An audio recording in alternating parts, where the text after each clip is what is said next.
जय जय जगन्नाथ नमस्कार जेनाभिजन सकाळ खबर को आपण को जनाऊँगी हार्दिक अभिनंदन। आसतु किसी गुरुत्वपूर्ण घटना पर नजर पकड़ा पूर्वर ओडिशा रे लघुचाप कौन रही स्थिति एवं किमिति रहिबो यार स्टाटस आसतु ना पूरा वीडियो पर टिके नजर पके नवा। हाँ दर्शक बंधु 24 तारिख में आसुची बड़ लघुचाप यही लघुचाप को नहीं सरकार केते सजबाज बर्तमान जो विजुअल माध्यम रे आपण को देखा जाउची आकाशर मेघाच्छन्न एवं 30 जिला को सतर्क सूचना जारी करुवा बेले 21 जिला को येलो वार्निंग जारी करिछि आंचलिक पाणीपाग विज्ञान केन्द्र। एठी कहि रखुछु लघुचाप जनित वर्षा रे किपरि भाव यार रही स्थिति आपण माने विजुअल माध्यम रे पूरा देखि पारुथबे। वर्तमान लघुचाप रे भिजिबो सारा ओडिशा समुद्र ठारू आरंभ करी स्थल एवं जल भाग में वर्तमान कंपिब 24 तारिख में खूब जोर रे आसुची लघुचाप जनित वर्षा। ए लघुचाप जनित वर्षा रे ओडिशा रे रहिबो पाखापाखि को 24 रु 27 तारिख पर्यंत ओडिशा रे रहिबो लघुचापर स्थिति। ए लघुचाप को नहीं सरकार तरफ किपरि दुर्जार प्रस्तुत करा जायछि एवं लोकमानकु किपरि साहाय्य करा जाय परिबो सचेतन करा जाय परिबो सेथिपई सरकार बेस सजबाज अछंती एवं लघुचाप बारंबार लघुचाप फल रे ओडिशार अति सबुठी देखा मिलुछि प्रस्तुत पर प्रस्तुत केउंटी मॉक ड्रिल्स कार्यक्रम थिला बेले सरकार तरफ मॉक ड्रिल कार्यक्रम चलतुवा बेले केउंटी तुहा को तुहा वर्षा मध्य जारी रहउछि। प्रत्येक जिला कथा जदि कहिबा प्रत्येक जिले में जारी रही तुहा को तुहा वर्षा। एई तुहा को तुहा वर्षा रे सबुठी देखा मिलुछि सचेतन ही सचेतन प्रत्येक जिलापाल को मध्य सचेतन कर जाइछि एवं देखंतु किपरि भाव रे लघुचाप जनितार वर्षा रे किपरि भिजुथला ओडिशा। आमे कहि रखुछु आपण मानकु किपरि भाव रे रहिछि जो भली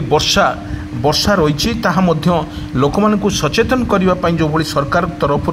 किसी दुर्जार प्रस्तुत मध्य कर जाइछि ताहा देखंतु विजुअल माध्यम रे ए विजुअल माध्यम रे विजुअल देखै दउछि सूचना करूछि किपरि भाव रे रहिबो यार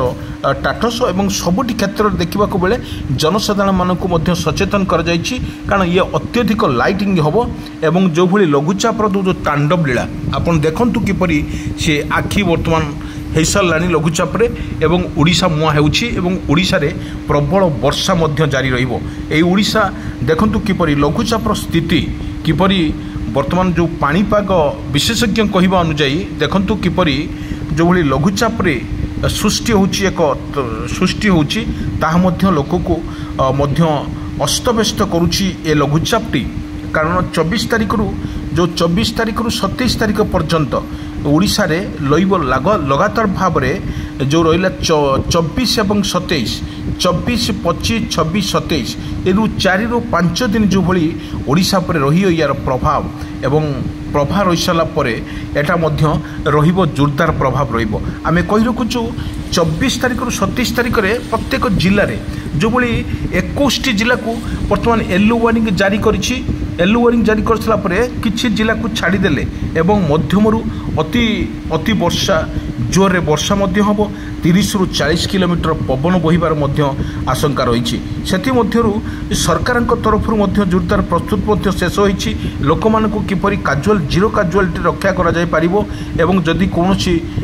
सम्मुखीन होंती सेथिपई जोरदार सजबाज अछंती। आपण देखंतु किपरि भाव रे वर्षार तांडव लीला अनेक जिले में देखा मिली आरंभ हो सारी एवं ये कहवा गले वर्षार किपरि भाव में लोक मानक थैतान कर सरकार सबुले प्रस्तुत रही किंतु गोटे कथा कहीपर गले जो भद्रक बालेश्वर कटक पुरी गंजाम गजपति राउरकेला ढेंकानाल पारादीप यही स्थान में अत्यधिक जो येलो वार्निंग जारी कर सरकार तरफ